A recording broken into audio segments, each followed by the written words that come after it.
ఉస్మానియా యూనివర్సిటీలో విద్యార్థులు మళ్లీ ఆందోళన బాటపట్టారు. యూజీసీ నిబంధనల ప్రకారం 10 నెలలు పూర్తిగా తరగతులు నిర్వహించాలి. కానీ సిలబస్ పూర్తి కాకముందే సెమిస్టర్ పరీక్షలు నిర్వహించే విద్యార్థులు ఎంతో ఇబ్బంది కలుగుతుందని నిరసనకు దిగారు.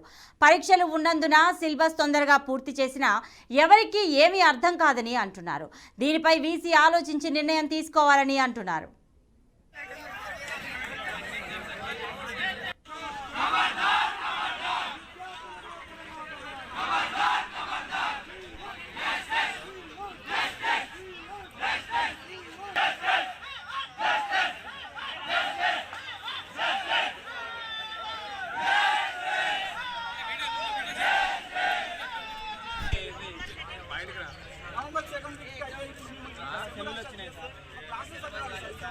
క్లాస్ కంప్లీట్ ఏం రాస్తాం సార్ ఎగ్జామ్